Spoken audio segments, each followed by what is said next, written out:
नमस्कार, आप सभी का स्वागत है हमारे YouTube channel history by Pankaj Sharma में। आइए आज हम अपने एक नए टॉपिक पर चर्चा करेंगे, जिसमें हम बात करेंगे भारत के कुछ प्राचीनतम जो विश्वविद्यालय थे, जो शिक्षा के बहुत बड़े केंद्र हुआ करते थे, जहाँ पर विदेशों से शिक्षा ग्रहण करने के लिए और भारत के उस साहित्य को बटोरने के लिए विद्यार्थियों के रूप में और यात्रियों के रूप में उस समय जो भारत में व्यक्ति आए थे उनकी। देखिए, सबसे पहले हम उस इतिहास को प्रारंभ करें उससे पहले हम भारत के संबंध में कुछ जो इम्पोर्टेंट फैक्ट जो इस भारत के शब्द को डिस्क्राइब करते हैं, अर्थात उसकी व्याख्या करते हैं कि भारत के लिए समय समय पर और समय अंतराल के दौरान कौन कौन से शब्द प्रयोग में किए गए थे। देखिए, भारत की अगर बात की जाए तो भारत के लिए प्राचीन काल में हमें भारतवर्ष जैसा शब्द सुनने को मिलता है, जिसके बारे में कहीं ना कहीं हमारे पास ऐसा उल्लेख मिलता है कि भारत में ऋग्वैदिक काल के दौरान कुछ प्रमुख जन जो थे, जो कबीलों के रूप में अपना कार्य करते थे, उनका उल्लेख मिलता है। इसी प्रकार से ऋग्वैदिक काल के अंदर एक प्रमुख जन जिसका नाम भरत था, उस भरत जन के आधार पर संभवतः इस क्षेत्र का या इस भूभाग का नाम भारत पड़ा और फिर बाद में कालांतर में इसी को भारतवर्ष के नाम से संबोधित किया गया।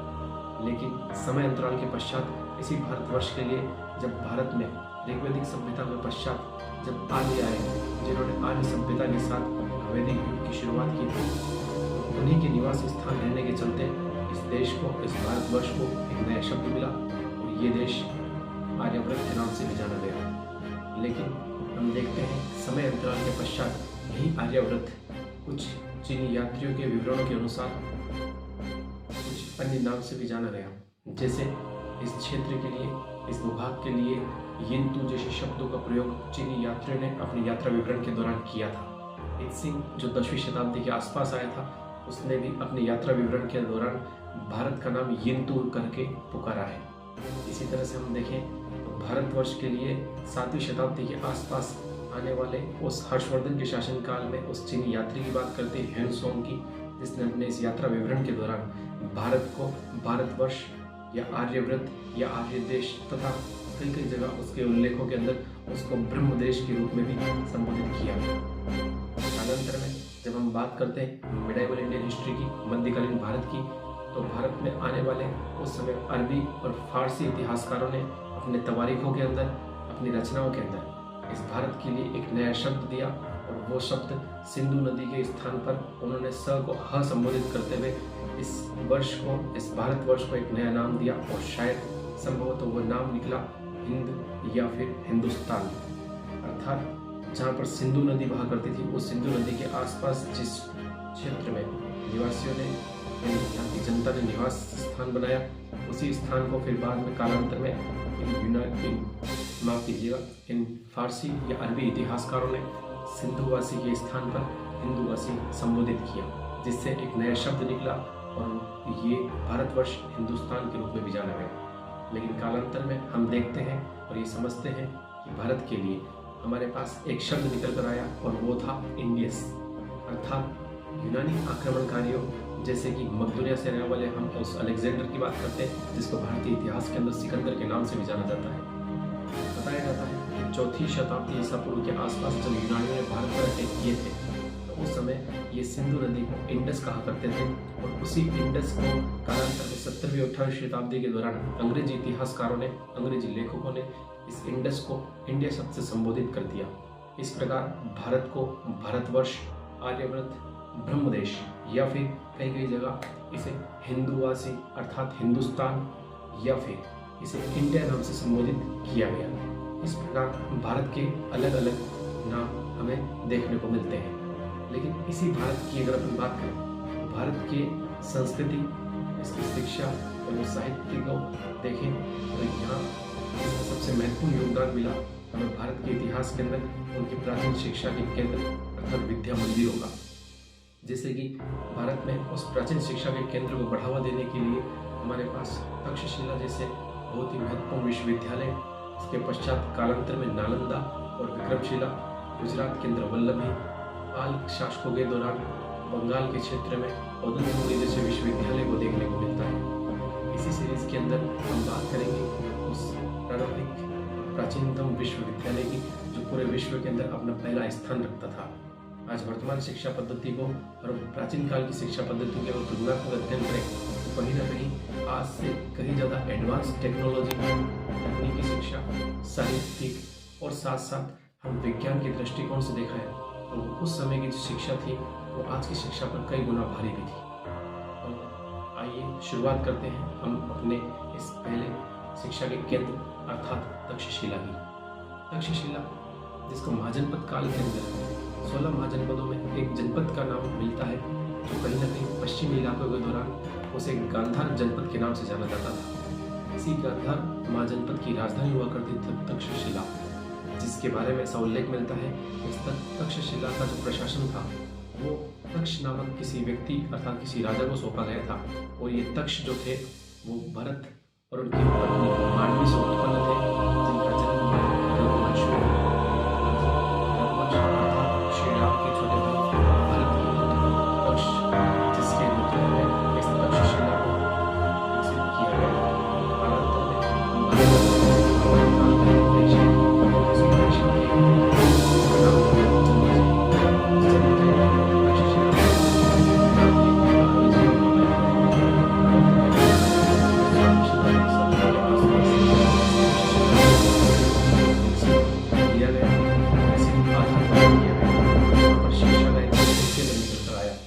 इसी शिक्षा की इस पावन धरती पर, इसी शिक्षा की पावन नगरी के दौरान यहाँ पर बहुत से इतिहासकारों ने, बहुत से प्रमुख भारतीय इतिहासकारों के साथ साथ भारतीय विद्वानों ने अपने ज्ञान का अर्जन किया और अपनी संस्कृति को पूरे विश्व के अंदर परिचय करवाया।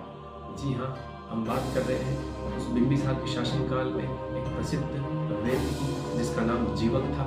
इसी प्रकार हम चाणक्य की बात करते हैं जिसने चंद्रगुप्त जैसे एक छोटे से बालक को शिक्षा ग्रहण कराकर कालांतर में एक भारत के प्रथम सम्राट के रूप में उसको विभूषित करवाया। चंद्रगुप्त मौर्य की हम बात करेंगे उसी कौशल नरेश प्रसेनजीत की जिसने इस विश्वविद्यालय के दौरान अपनी शिक्षा को ग्रहण किया और भारतीय इतिहास के अंदर अपना नाम अमर किया। इसी प्रकार इस विश्वविद्यालय से ताल्लुक रखने वाले हम बात करेंगे उस बौद्ध आचार्य वसुबंधु की। इसी प्रकार हम बात करते हैं उस व्यक्ति की जिसने पतंजलि, जिसने महाभाष्य नामक ग्रंथ लिखकर अपनी शिक्षा को लोगों तक पहुंचाने का सफल प्रयास किया। इसी तरह हम बात करते हैं उस पाणिनि की जिसने अष्टाध्यायी नामक ग्रंथ लिखकर अपनी संस्कृत और व्याकरण शैली को सभी के सामने परिचित करवाया। इस प्रकार ये सब देखा जाता है कि जो नालंदा विश्वविद्यालय जिसमें कालांतर में तक्षशिला का स्थान लिया और एक काफी लंबे समय तक इसने ज्ञानार्जन के साथ साथ भारतीय बौद्ध धर्म को भारत से बाहर भेजने का एक सफलतम प्रयास किया, जिसके अध्ययन के लिए विदेशी यात्री और कई जगह किसी शैलेंद्र वंशी शासकों द्वारा अपने अनुयायियों को यहाँ पर भारत में भेजा गया। लेकिन आज इस सीरीज में हम तक्षशिला की बात को जारी रखते हैं। तक्षशिला की अगर बात करें तो तक्षशिला इस विश्वविद्यालय के दौरान यहाँ की जो प्रवेश की आयु रखी गई थी वो न्यूनतम आयु रखी गई 16 वर्ष, जहाँ पे प्रत्येक विद्यार्थी को 16 वर्ष की आयु होने के पश्चात प्रवेश दिया जाता था। लेकिन प्रवेश सिर्फ द्विज वर्ग के लिए यहाँ पर प्रवेश प्रारंभ किए गए थे। द्विज वर्ग जहाँ पर क्षत्रिय और ब्राह्मण वर्ग के ही व्यक्तियों को प्रवेश दिया जाता था। प्रवेश की अगर बात की जाए तो प्रवेश जो था वो आयुर्वेद पर आधारित था। आयुर्वेद के लिए सबसे बड़ा विश्वविद्यालय तक्षशिला उस समय पूरे दुनिया के अंदर एक महत्वपूर्ण विद्यालय के रूप में उभर कर आया।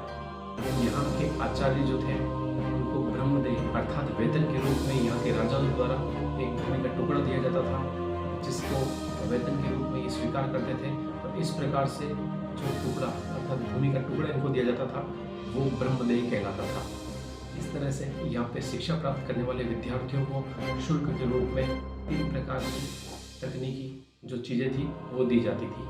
जैसे कि एक विद्यार्थी वो होते थे जो शिक्षा के बाद अपना जो शुल्क थे वो 1000 कार्षापण के रूप में इस विश्वविद्यालय के आचार्य को चुकाया करते थे। जबकि एक वो विद्यार्थी थे जिनके पास शुल्क नहीं था, लेकिन वो दिन में इन गुरुओं के साथ रहकर उनकी दिनचर्या में कार्य किया करते थे, लेकिन रात्रि काल में शिक्षा अर्जन करते थे। और तीसरे वो विद्यार्थी हुआ करते थे जो बिना शुल्क के यहाँ पर शिक्षा तो प्राप्त करते थे, लेकिन गुरु से अर्थात आचार्य को दिए गए वचनों के अनुसार शिक्षा प्राप्त होने के पश्चात ये एक निश्चित राशि या जो शुल्क हुआ करता था वो देने का वचन दिया करते थे। इसी विश्वविद्यालय की अगर बात की जाए तो इस विश्वविद्यालय की विनाश की अगर बात की जाए तो उन आक्रमणकारियों ने कालांतर में इस विश्वविद्यालय पर अटैक किए और उन्हीं अटैक्स के चलते ये उन आक्रमणकारियों के बाद ये विश्वविद्यालय समाप्त हो गया, जिसके ध्वंसावशेष कालांतर में 20वीं शताब्दी में देखने को मिलते हैं।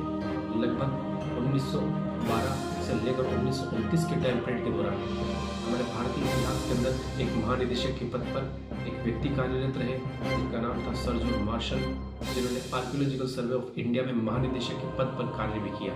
कालांतर में हम पाते हैं कि इन्हीं महानिदेशक के पद पर रहने वाले सर जॉन मार्शल के नेतृत्व में भारत के पश्चिमी इलाकों में सिंधु घाटी और हड़प्पा मोहनजोदड़ो जैसे सभ्यता स्थल देखने को मिलते हैं, जिनका उत्खनन कार्य इनके नेतृत्व में करवाया गया था।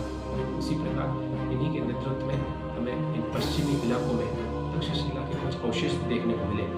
हालांकि वर्तमान में हमारे पास तक्षशिला से रिलेटेड ऐसे कोई एविडेंस नहीं रहे हैं, क्योंकि भारत के विभाजन के पश्चात तक्षशिला विश्वविद्यालय विश्व का सबसे पहला विश्वविद्यालय माना जाता है। इसके सारे अवशेष हमारे पड़ोसी देश पाकिस्तान के पास जा पहुंचे।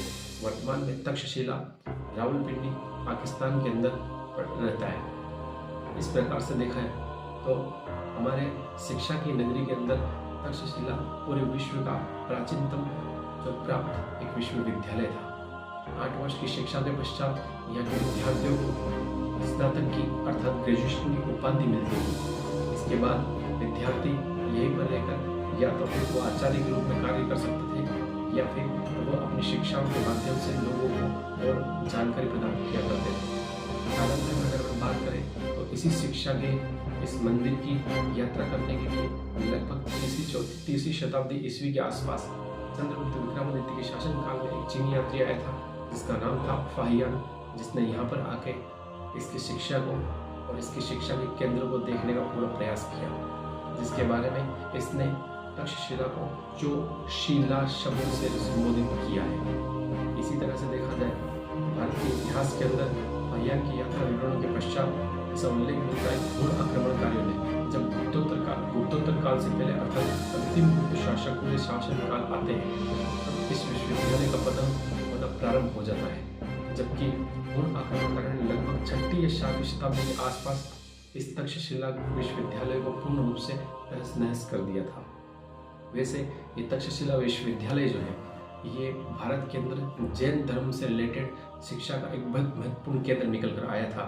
हालांकि यहाँ पर बौद्ध धर्म के बारे में भी शिक्षाएं देखने को मिलती है, लेकिन ये विश्वविद्यालय सिर्फ और सिर्फ आयुर्विज्ञान अर्थात आयुर्वेद से रिलेटेड जो शिक्षा की संबंधित जानकारी थी उसके लिए काफ़ी विश्वविख्यात था। हालांकि इस शिक्षा की अगर बात करें तो यहाँ पर शिक्षा का जो माध्यम था वो संस्कृत भाषा थी, जबकि लिपि की अगर बात करें तो खरोष्ठी और ब्राह्मी दोनों ही लिपियों को यहाँ के विद्यार्थी प्रयोग किया करते थे। इस प्रकार तक्षशिला विश्वविद्यालय भारत के नहीं पूरे विश्व के प्राचीनतम विश्वविद्यालयों में से एक विश्वविद्यालय था, जहाँ से चाणक्य चंद्रगुप्त जैसे महान व्यक्ति निकल कर आए।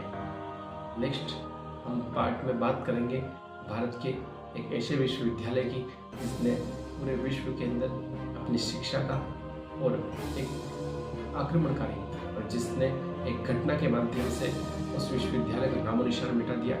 हम बात करेंगे अगली सीरीज में उस नालंदा विश्वविद्यालय की। जय हिंद, जय भारत। आज की क्लास को हम यहीं समाप्त करेंगे। आपको वीडियो पसंद आए तो प्लीज़ चैनल को लाइक एंड सब्सक्राइब कीजिएगा। जय हिंद।